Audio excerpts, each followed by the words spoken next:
everyone's background in this space. And so I was wondering if you guys could tell me a little bit about how you first got interested in caring for folks with substance use disorder and kind of like what drove you to do this work. And anyone feel free to jump in. I can start. So I do my clinical work primarily in the emergency department. So for really decades, we've seen complications of substance use, but in the early years, we saw what was happening with the overprescribing of opioids and just liberal policies that led to people developing dependence and in some cases addiction. So worked to try to mitigate that, and then saw the upswing in patients with substance use disorders coming to the emergency department, and also saw that it was an opportunity since we're open 24/7. Care navigation is difficult for people, in the chaos of addiction. And so having a safety net in the emergency department where we can actually go from not just, resuscitating an overdose, but actually leading people to the next steps in care seemed like an important strategy. I'll turn it over to Maggie. All right. So I guess that's sort of a common theme that I think for me, I also got interested primarily by sort of caring for patients with complications of substance use disorder. I'm trained as an internal medicine doctor, and as a resident, I in San Francisco remember getting a lot of people admitted with kind of complications of injection drug use and sort of noticing that nobody was doing anything about their substance use disorder and feeling very frustrated about that.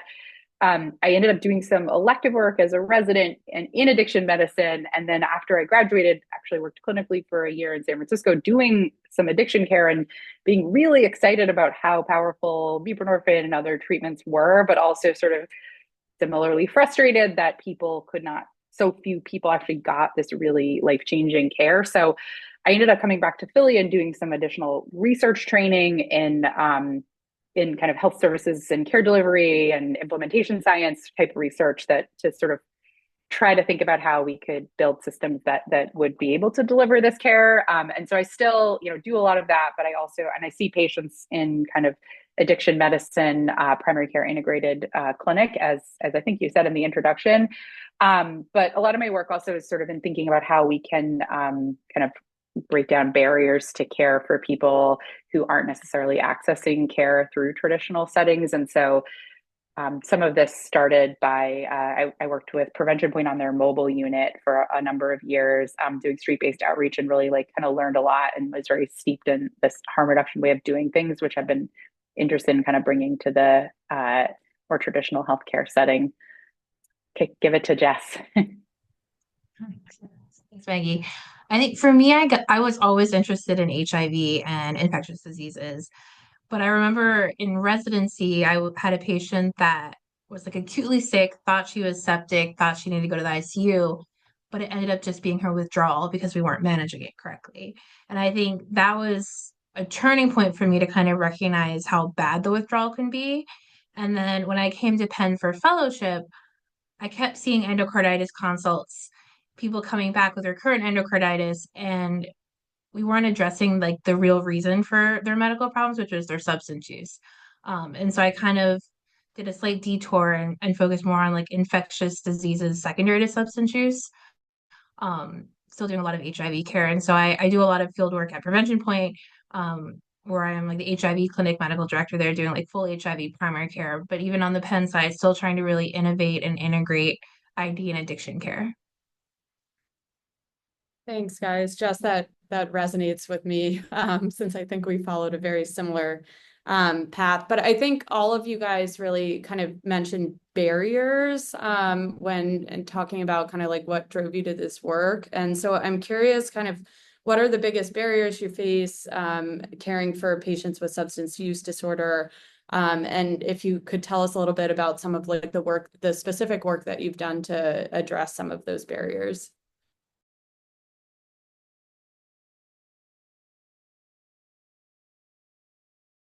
I know I went first last time, but I don't want to keep going first. I don't know. I'll go first now, but then we'll reverse it or something. So we do a lot in the emergency department. In the era of buprenorphine requiring an X waiver, we had all of our clinicians, which was really about 90 people, take the 8-hour training. Maggie was instrumental in creating order sets and pathways that people could follow very easily to start buprenorphine. We developed a care navigator program to get people from the ED to their, primary care appointments and try to streamline all of that with an order. So a lot of different things that I think are really important as a busy clinician in any setting. New care pathways require a lot of energy and championships. So smoothing those pathways is a really important component. We had champions, but it was instrumental to smooth out those next steps for our patients. I'll hand it over to Jess to mix things up. Um, so I think I see barriers on two sides. So one is on the kind of provider medical side, where I think the biggest barrier for me is stigma, that I think a lot of providers and clinicians and people who work in this process don't really see substance use disorder as like a medical problem, but as like a moral failure or something that the patient did to themselves. And so trying to change that is a constant struggle, but I think, continuously doing the work and talking to people. I know the med school has done a really good job of like having an interest group in addiction medicine and training the medical students in buprenorphine and Narcan. We started the ID substance use clinical track for us. So trying to like move the barriers slowly on that side. But then on the patient side, I think the biggest barriers are trust. And competing priorities. So getting my patients at prevention point to trust me, to tell me, what's going on, to trust me to even look at their wounds is a big hurdle. But then also realizing that if they're sleeping on the street or haven't eaten in 2 days, that's kind of more important to them than if they're going to take an HIV med daily. And so trying to find the balance with them and gaining their trust over time has also been, I think, a big barrier.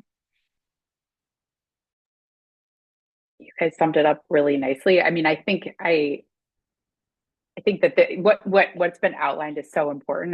I'll just build on that a little bit. And I think that on the provider side, just I had a similar thought, that sort of stigma and not really feeling like it's my problem or that this is a medical problem is one piece of it. But then even a more benign or benevolent but still unhelpful barrier, I think, is just that substance use disorder care is really sort of historically, it's sort of belongs to everybody and nobody. And so our clinicians and systems are not really set up for sort of seamless and integrated addiction care. But so often patients, show up because of competing priorities, because of complications. They may be, and because of sort of trust and stigma, they may be reluctant to come to care. And when they do present to care, it may be not because they're seeking treatment, but because they need help for an emergency. And so our systems have not really been designed in a way, and we don't provide care in a way that kind of meets folks where they are and tries to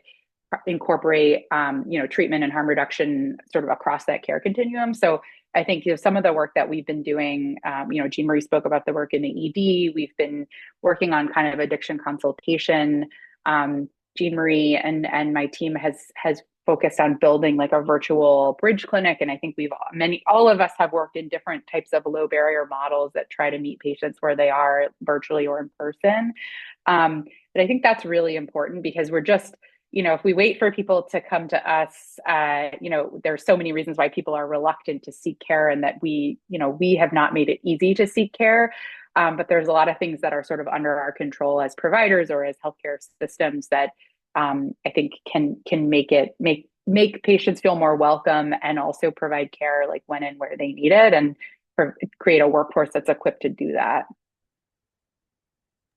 Thank you, guys. Yeah, I think you all touched on things a lot of us experience every day when we're caring for these folks. And I think stigma is certainly a big issue. And so I guess I'm curious, like, when you are taking care of patients with substance use disorder, do you have like certain guiding principles that shape the way you approach caring for those patients, particularly kind of like keeping stigma and addressing stigma in mind? I can go first this time. I like this question because I think about that a lot. I'm sure we all do. this is a group of patients that's at best probably felt pretty unwelcome in healthcare settings, and at worst has received like suboptimal care, and the healthcare system has caused harm. So I think like being intentional about how we approach patients on a one-on-one basis is really important. For me, like I think everyone has their own style. I really like to be I try to be very informal with patients. I never wear a white coat. I actually like sort of invite them to call me by my first name. I like say, I'm your doctor, but you can call me Maggie. You can call me Dr. Lowenstein. Often they call me Dr. Maggie, which is sort of funny. But I think, and when I'm in a setting where it's like not inappropriate, I'll wear casual clothes. Like I think there's a lot that you can do to sort of, sort of try to reduce that power differential a tiny bit, but it's never going to go away completely. And I think I spend a lot of time at the beginning of new patient encounters, whether it's on consults or in my office, just trying to really establish rapport and ask the patient what they, things about themselves, and be really like grateful and welcoming, and just cheerleading them on for even showing up. And again, probably this is just in some of this is just good practice in general, and thinking about how we can be trauma informed and like patient centered. But I think it's extra important for this group. So I'm curious what my colleagues do, because I bet you have some good tricks as well. Oh, goodness. I mean, I think I do a lot of similar stuff to what Maggie says. Most of my prevention point patients either call me by my first name or Dr. Jess. Um, I don't wear a white coat. I'm more casual. I always have like a Narcan pin on my ID badge. But I think, I mean, honestly, it's just as simple as treating them with like respect and dignity. And then really also acknowledging, especially in like my HIV clinic, like what are the things you want to make sure we talk about today? And addressing their priorities, but then also just getting to know them over time, I think is helpful. And doing a very trauma-informed, detailed social history and asking questions in a way that isn't stigmatizing. So, like what genders are your partners, instead of the horrible like adage of like men, women, or both. And like how to ask substance use history. I think there's an art form to that, and doing that in a proper way is sometimes hard. Yeah, I'm in a slightly different setting in the emergency department. People are coming in for the acute um, problem, and maybe the acute problem ultimately becomes secondary to their withdrawal problem, which undoubtedly evolves as they're waiting. So I think the first thing we really have to do is reassure them that we'll, help them with their symptoms, make them feel better, advocate for them.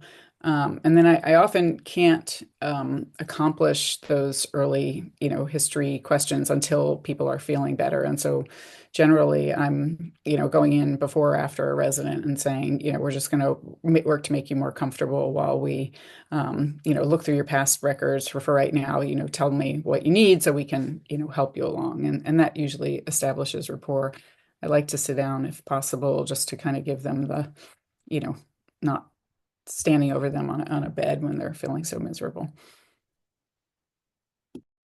Thank you, guys. I'm going to ask one more question before we kind of move on to the more like policy-oriented section of this chat. But hoping to kind of like end this like background section on a bit more of like a positive note or encouraging note. So I was hoping you guys could share kind of like a memorable experience that you've had caring for this patient population that was rewarding, or something that kind of went well. I'll go first for this one. I mean, I have a lot of them, I think, especially with my time at Prevention Point. It's like the highlight of my week. I think there was one patient who I was taking care of who has like bad wounds, had never been controlled on her HIV meds, had gone through different clinics, and we were finally able to get her on long-acting injectable meds. And when she saw me the first time after the injection, she just gave me like the biggest hug and was so excited to like share in that moment with me. And I think that was something that I like hold on to, is just how excited she was to finally get controlled and be able to, share with her how hard her work was to get to that point.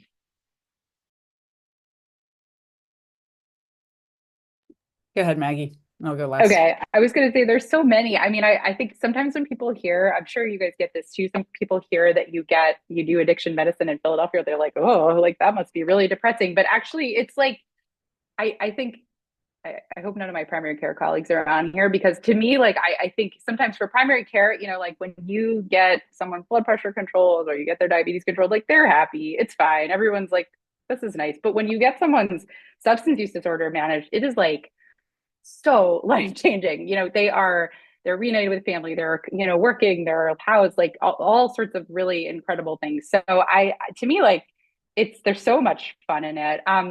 I think about a lot. One of the patients I've seen the longest, who was somebody who I knew when I used to work on the mobile unit at Kensington and Allegheny. And he, this is like probably back in like 2018. I met him. He's still my patient now. And at the time that I met him, he was unhoused, selling and using like many different substances in and out of jail all the time, in and out of the hospital all the time. And, I would see him on a van and, he's like had a lot of ups and downs over the years, but at this point he is like stably housed. He's working. He has private health insurance, which was sort of annoying because we had to change all his medication coverage and things. But like like he is like a totally, he's working on writing as a career. Like it's really cool. And I just, that's one of like many really awesome stories that I like just we get to do this every day and it's really amazing. So many more of those, but that's the one that stands out.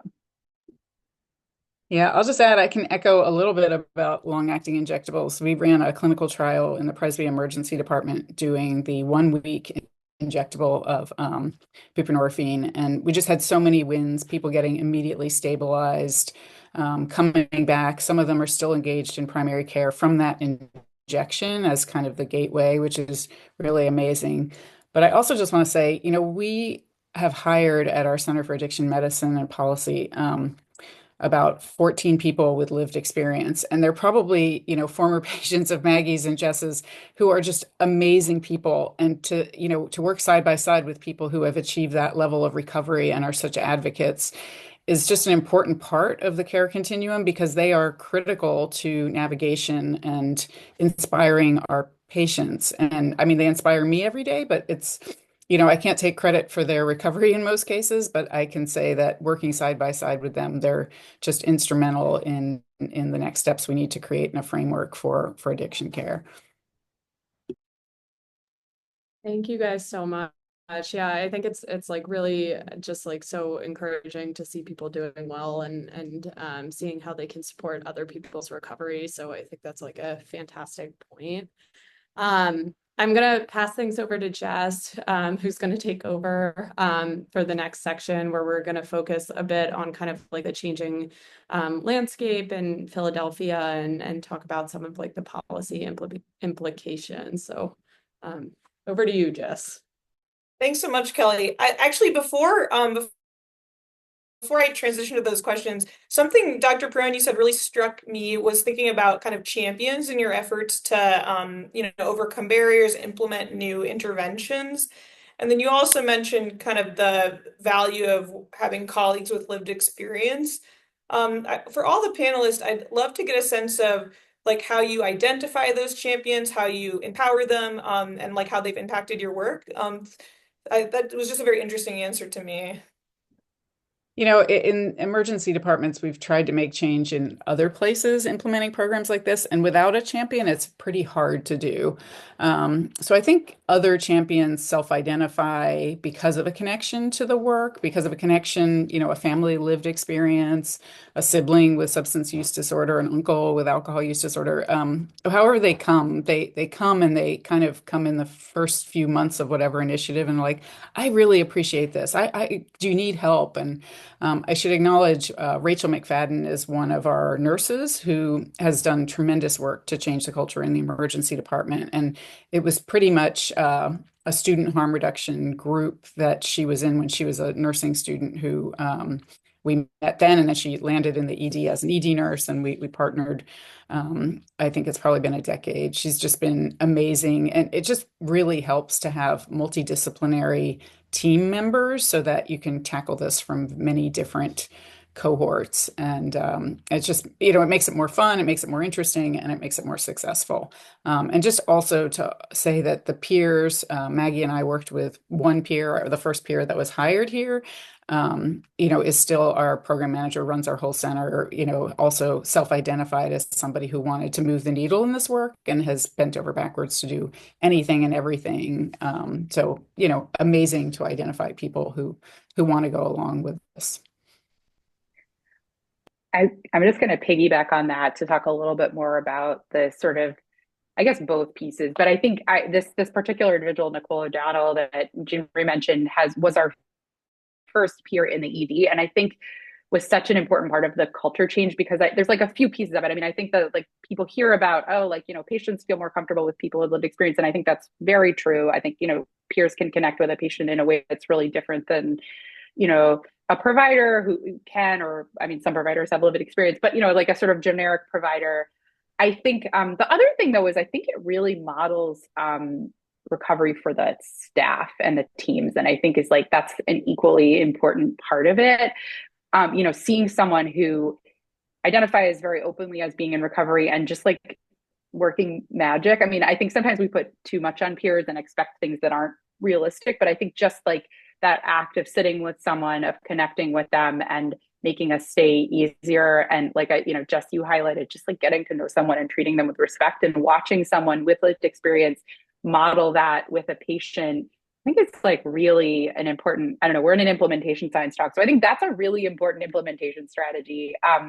Another thing that our team did early on, which I think was big, was that, again, much of this was led by Nicole, but like we'd send people feedback about how patients did after they left the ED, or give people like little buttons and high fives and things like that. And I think there's a lot of ways that you can try to transform some of these like experiences that feel sometimes hard or aversive when you don't have the tools to manage them, into something that's like not just like feasible, but also like fun, and you connect with people, and there's like a really great I think there's many ways that you can do that, but I think incorporating a really people with lived experience into teams in a way that's effective is really an important strategy. Yeah, I mean, I think I'll just echo what Maggie and Jeanmarie said. And I think finding other champions and people who are advocates for this work, you kind of self-identify pretty quickly. I know when I was a fellow starting to get into this field, immediately everyone was like, you have to talk to Dr. Perrone. And she helped me with a lot of my work. And I somehow met Maggie like instantly. And so I think you kind of self-identify. And over the years, I found, okay, this is my person at Temple that I always talk to about programs, or this is my person at Jeff or Cooper. You kind of find each other, which is really nice. And then for the like peers, I'm lucky at Prevention Point. We have a lot of people who are in recovery, a lot of people with lived experience. And so there I'm very spoiled. I think here, camp, I think has been a big part of that. The warm line, we've been able to steal some of them from my trial to help out with our work too, because it does make a huge impact to have someone who's gone through what that patient's been through, and to be able to sit with them or bring them a book or bring them a candy bar, something that just makes their hospital stay just that little bit better. Thank you guys so much. I completely agree with finding the community. Even at Infectious Diseases Week this year, one of our largest conferences, there's a whole community of infectious disease doctors who are really trying to be leaders in this space and kind of spread the importance of this work to the larger infectious diseases community. And it's been great to kind of see that form over the past 3 years. To turn a little bit to the second half of our session, a lot of your prior work and what you spoke about is thinking about lowering barriers to care. There have been some recent developments or changes in policies and funding for the city of Philadelphia. I'll particularly highlight a few. In June of 2024, the city of Philadelphia passed a budget that stopped kind of tax dollar funding of syringe exchanges in Philadelphia. And then more recently, in December of this year, passing a bill prohibiting mobile units that provide medical care and supplies from operating in certain residential areas, and kind of limiting their opportunities to provide care without kind of specific oversight, which is a new policy that I don't think has gone into effect yet. But I wanted to get a sense from the folks on the panel if you expect any of these policies or have observed any of these policies kind of changing the landscape of care to the people you work with in Philadelphia. Maybe Jess, since she's fully at Prevention Point a whole day. And Sure, I'll go first. I mean, I think just anecdotally, I've seen a lot of my patients who are scared to come to Kensington um, because of sweeps that are happening or scared they'll be picked up by police. And so I've definitely had some people who are not coming and engaging with me as frequently as they have before, or people where their stuff has been thrown out because of, different presences. Um, from an HIV perspective, I think I'm incredibly worried. I've definitely seen anecdotally more new HIV diagnoses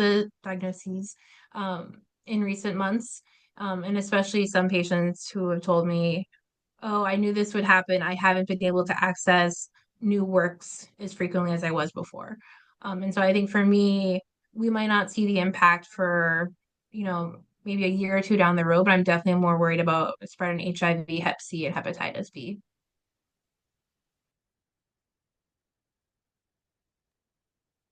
You know, I can go, I guess. I mean, I've heard similar, and it's hard to measure, I think, these changes so early on, but I've sort of anecdotally, and actually we're doing a qualitative study right now of hospitalized patients with substance use disorders as part of some other work, and had thrown in some questions about some of these city policy changes, and have sort of documented a lot of what Jess described, like among our participants who are folks hospitalized at Penn, but who may spend time in Kensington, just increased sweeps, decreased access to safer supplies, and less safety overall.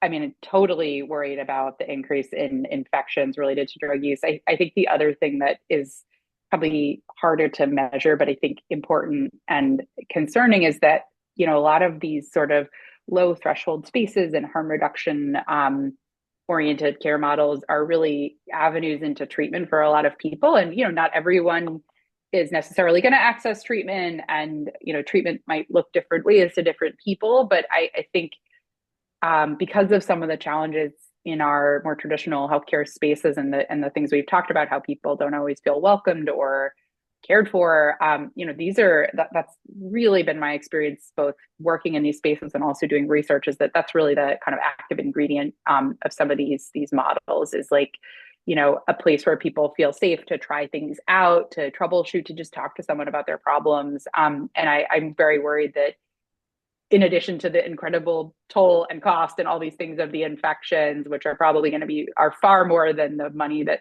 the city would have given Philadelphia or given Prevention Point, I think we just, there's this kind of broader impact on people's ability to access services. And I think that's far reaching, but maybe will be harder to quantify.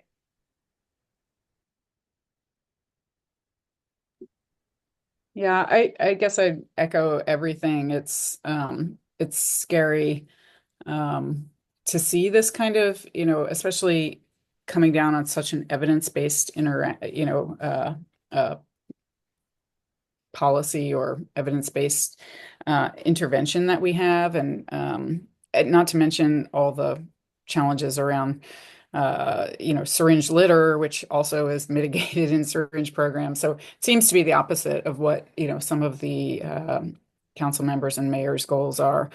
But I do want to acknowledge that putting some attention on the problem has value. And as somebody, I don't live, in downtown, but I think that, putting some attention to the communities affected, I think still is really important. And, maybe more partnerships with a better approach would be a way to, accomplish the same means, encourage people into treatment without, this kind of picking at the few things that we have that are so effective. That's the disappointing part. And I think it's a nice turning point thinking about what you said, Dr. Perrone, about a better approach or a different approach. Are there alternative strategies or implementation interventions that any of you are considering or brainstorming that may allocate resources differently in the setting of these kind of changing policies? Yeah, I could comment. We have a little bit of funding from the police assisted diversion programs as well as the Philadelphia Department of Public Health.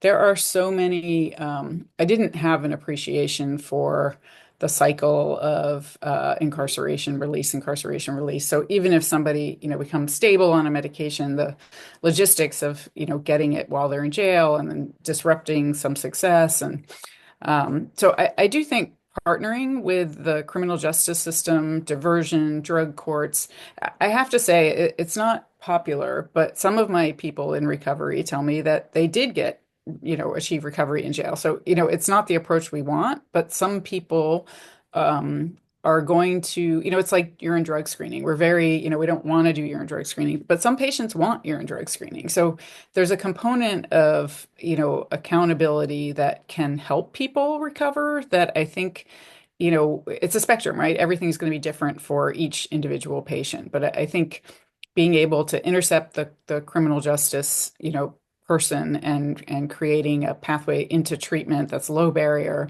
that also then has steps along the drug court. I was talking to our recovery specialist yesterday about someone she was trying to help so that she could report back to the judge, like even this little thing is really going to help this person. So there's a lot of wraparound services that we have, but I just want to focus on some that could be, more effective with more resources. And I can talk about some of my stuff. I mean, I will say, so my HIV clinic at Prevention Point is funded by the city. Um, the city funds our shelter Beacon House, which has, I think, 4950 beds and has housing linkage. They fund our HIV testing at Prevention Point as well. And so I think we're getting a lot of our funding and support from the city. We were worried about a Shigella outbreak and we were able to contact, the right department. They were able to bring us PPE and test kits and everything like that. And so they are very supportive in other aspects too. And in terms of how to mitigate some of the stuff happening, I think we're really making a push for long-acting injectable medication. It's just easier for patients to take. They don't have to worry about it getting lost or stolen or sold. Um, we have, I think, over 30 patients on Cabenuvis with the injectable long-acting ART without a single missed dose in 2.5, almost 3 years. And we're really pushing for injectable buprenorphine. We're doing a lot of injectable PrEP as well. And so we're trying to find other ways to mitigate the spread of HIV just with treatment and then prevention. We're also treating, Hep C very aggressively. And so we're trying to just get ahead of the curve in terms of those diseases at least.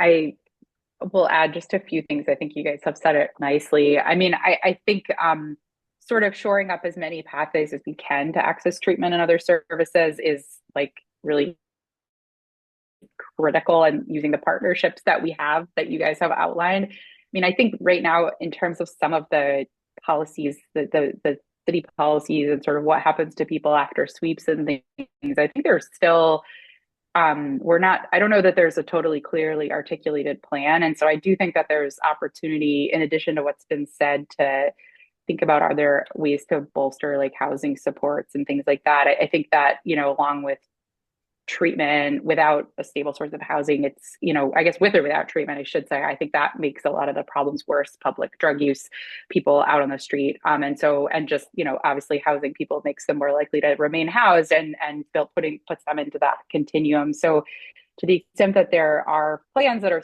still being formed, I think, sort of prioritizing, sort of lower barrier treatment options like the ones that have been talked about, and preventative options like PrEP.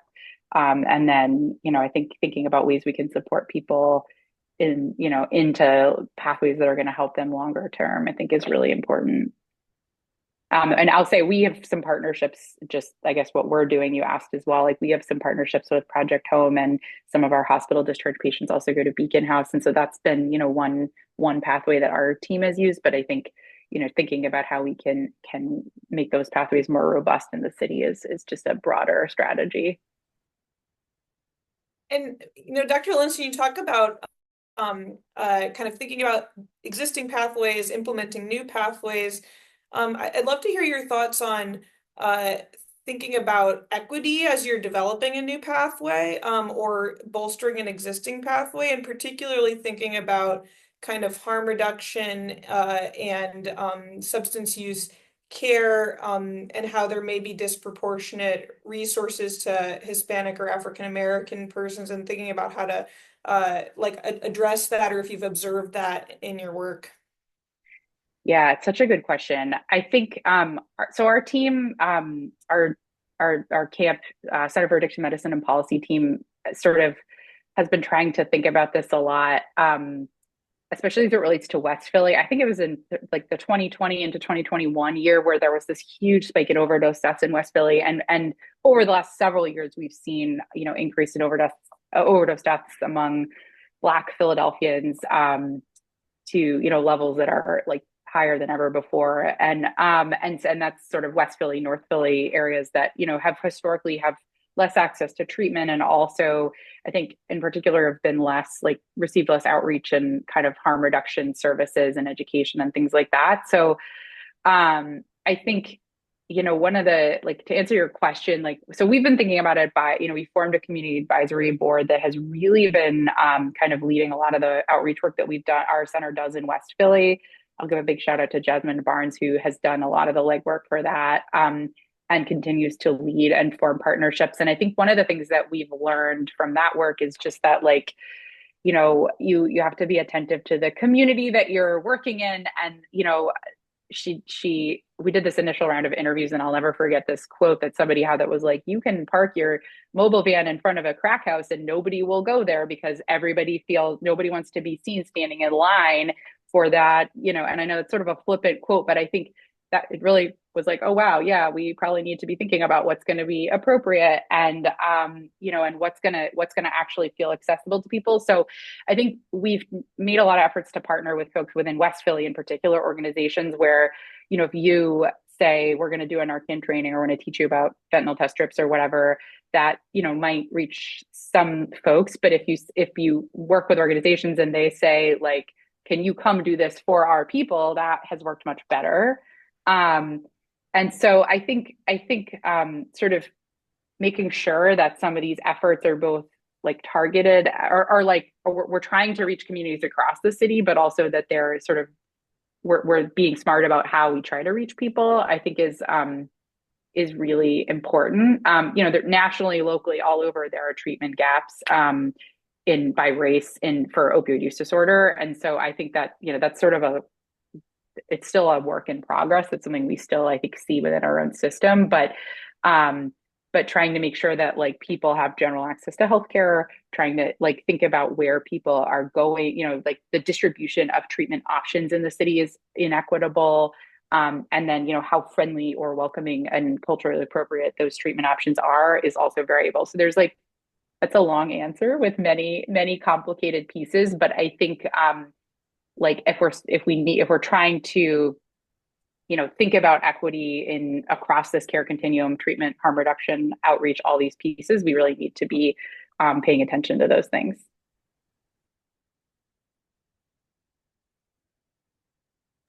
I can add, I think on the local, like, clinic level, it's important to have people that represent the population you're trying to reach.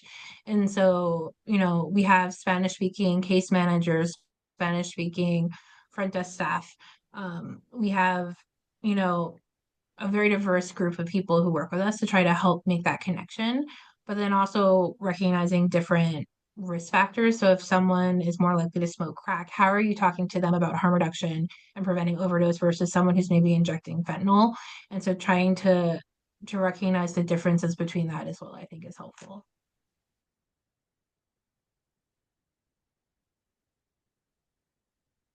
And I just wanted to finish with a question for the group, maybe zooming out a little bit from local policy and thinking a little bit more about state and national policies. Are there any kind of state or national policies that you would highlight as either kind of assisting with access to care or a challenging barrier to care that you would kind of like to discuss or explore more with policymakers that have been on? I know it's kind of like a long list, but if there are any that you'd like to highlight with the audience who may be less knowledgeable about this field. I can start. Um, we started in 2021 with some of the COVID changes and restrictions about prescribing. We were able to start up uh, kind of a mini telehealth buprenorphine prescribing kind of hotline, which morphed into a partnership with Penn Medicine on Demand, which now has treated over 3,000 individuals with buprenorphine. So these are not people, most of them, two-thirds of them, are people who have been on buprenorphine successfully and had a care disruption based on a provider missed appointment or provider unavailability or chaos of reoccurrence of use, whatever it is, they're low threshold opportunities to resume care.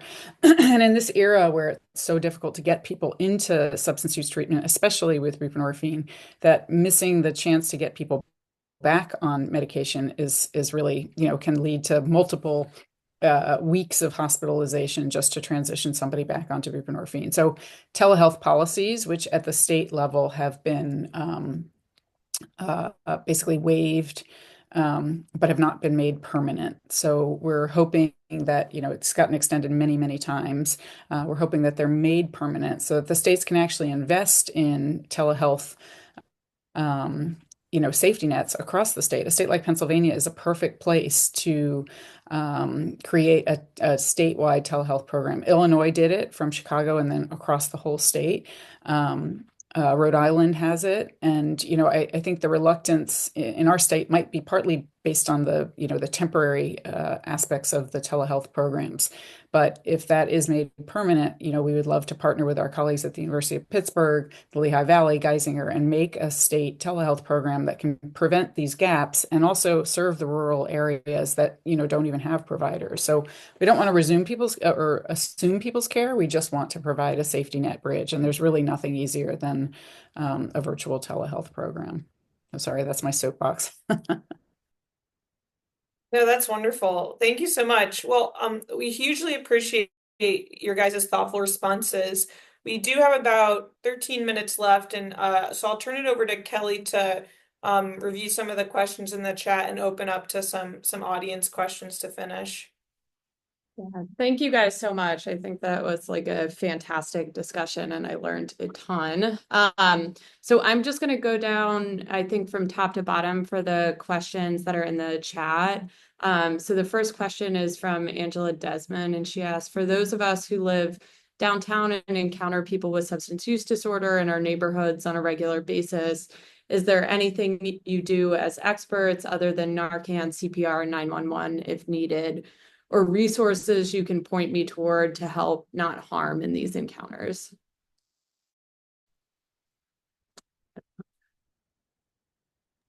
I can go first. That's such a great question.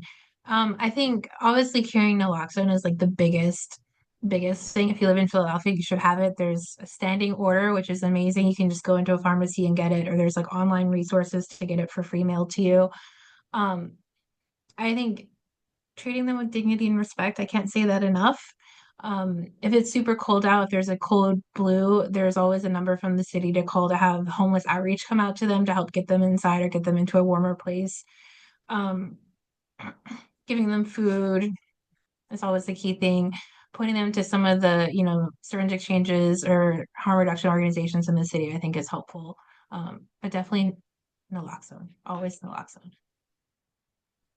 I was going to say something similar. You can also get naloxone and fentanyl test strips, because I think that's the question too, at Next Distro, which is like a national male-based harm reduction organization, and they have local chapters. And so depending on your state laws, they distribute certain supplies, but in Pennsylvania, they will send naloxone and fentanyl test strips like discreetly for free. I can put it in the chat. Oh, perfect. Jeanmarie did it. And then I was going to put in another plug for our telehealth line, which I will put in the chat here. I started to do that, but Jeanmarie's described it already, that we can get people connected to buprenorphine on the same day via telehealth, but also, if people just have more broad questions about navigating substance use resources, getting into inpatient, you may not get into that in depth of a conversation on the street, but I think it's really valuable for people who maybe encounter people across clinical and non-clinical health. The group is really knowledgeable about all sorts of options of treatment and social resources and things like that. And so, which are sometimes hard to keep up with, even as a provider in this space. So kind of having like a stop shop where, someone's looking for methadone, they're looking for inpatient, they're looking for buprenorphine, that number, a valuable resource, and it's 7 days a week. Did I do a good sales pitch? Yes, I've saved it as well. So great. Can I do a plug for the PEP COE too within ID? So Penn has a post-exposure prophylaxis hotline that's 24 hours a day. I don't know if Alexis Schwartz is on it. She can put the number in the chat for people. And that's anyone's been exposed potentially either from a needle stick or through sex. They can also call at any point, talk to someone and get a prescription for PEP and then get plugged into our ID clinics as well. That's my other. That's perfect and well timed, Jess, because I think this may be a bit redundant, but the next question is from Erica Vignato, and she asks, what does access to PEP PrEP look like for those with substance use disorder, and what are some of the major challenges they face with getting those medications? So you may be the best person to answer that question. I could talk about this for hours. Yeah. I think the biggest hurdle is people aren't talking about it enough. I think PDPH actually did a survey of people who use drugs who are HIV negative, but obviously at risk for HIV. And I think less than 12% of them had discussed PrEP with someone, and less than like 3.5% had actually used PrEP. And so there's just not a discussion with individuals. And part of that is they're not coming necessarily into primary care visits to have that discussion. But, when they're coming to the hospital for an infection or for other reasons, that's a limited contact with the health system. And so that's why, I think, Kelly, you have your substance use ID screening, trying to talk to everyone who comes in about PrEP so they're aware of it. Prevention Point does PrEP. A lot of like all the ID clinics obviously do it. There's a bunch of like community health centers that do it. But unfortunately, there's just not that uptake that we need. And I'm hoping that with the lenacapavir coming out soon, that will help make a big difference. It's a twice-a-year injectable PrEP. But there's just like a lack of knowledge, I think, is the biggest hurdle for us.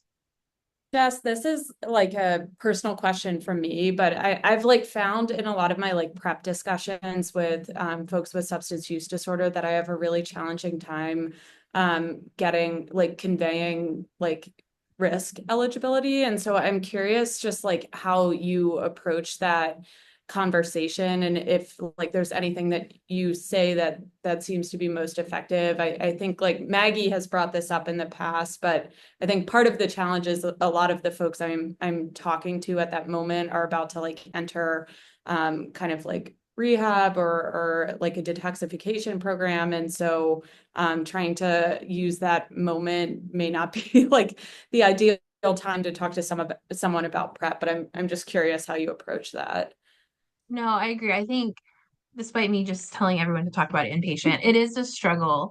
I think especially if they're about to enter rehab, they're on methadone, and their only risk that they see is potentially sharing work, so that they're like, oh, I'm not going to go back to that. I don't need it. I think for me, what's been helpful is if they come to us in like ID clinic post-discharge, post-infectious treatment, and talk to them about it there. Or in Kensington, we see a lot of people who do sex work. And so I think we're able to have a very different conversation, or who exchange sex for money or sex for drugs, and have a different conversation around it. But it's still kind of just like, I just keep rediscussing it every single time. And slowly you'll make a little bit more headway. But it is hard when they're admitted and hopefully going off to a rehab or further treatment. I think that like speaks to two things that you said, or I had two thoughts based on what you said. And one, I think, is that, just going back to some of the earlier questions around like stigma and how we create safer spaces, like when we talk about PrEP eligibility, like you sort of maybe listing off some of the reasons someone might need PrEP, and then saying, do any of those apply to you, as opposed to asking directly, like, do you do sex work? Do you do this? Do you do that? I find that much more effective.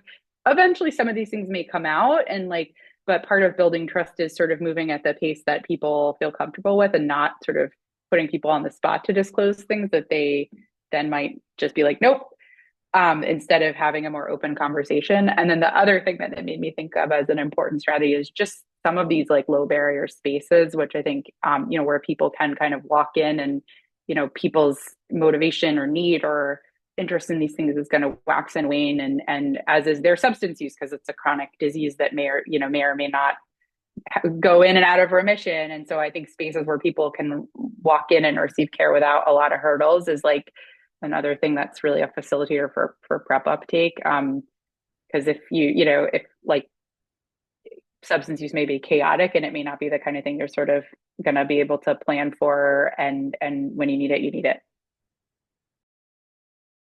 I will also say just framing it in a super positive way makes a difference. To be like, there's this great medicine that can help prevent HIV. There's, doxypep, kind of like the morning after pill for STIs, can help prevent getting gonorrhea, chlamydia, and syphilis. Like having a very excited, upbeat attitude towards PrEP and not making it about, oh, you did something wrong and you're at risk. You should have shame around it, making it a very positive experience for them. Awesome. Well, we are coming up towards like the top of the hour. I don't know if there's any remaining questions, feel free to like unmute yourselves and ask, but if not, then I'd like to say thank you guys, because I think this was like fantastic and really so informative and timely. So we appreciate you being here. Happy to assist with implementation of ED, buprenorphine, substance use programs. There's still so many opportunities in the Philadelphia area and around the country, and it's really an effective strategy. Front door of the hospital.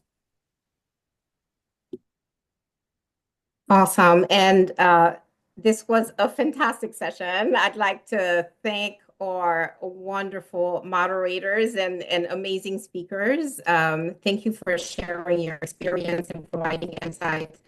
I do want to direct everyone in the chat, because there are wonderful resources and links and phone numbers that were included that, please take advantage of. The other, and there's a lot of thank yous and wonderful thoughts in the chat that the speakers and moderators should look at.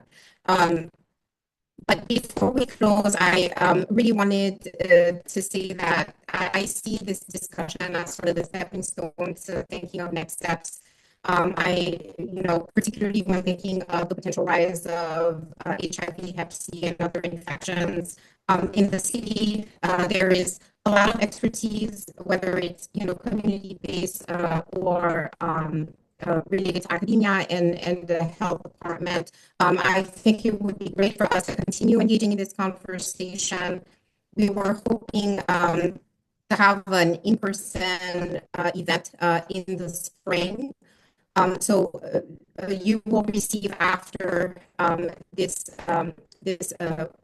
fireside chat a link. It's an evaluation link just for us to know how to improve and get better, but also thinking of participation in planning this event. So if you're interested, please, make sure that you indicate that, and we'll be in touch and really think about how we can all come together and think of research questions, but also policy questions and clinical questions that we can answer together, even if it's, sharing clinical protocols, best practices, etc.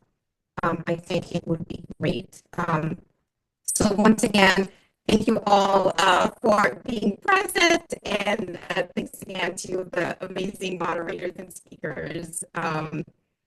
And I guess we'll see you soon. And actually, for the speakers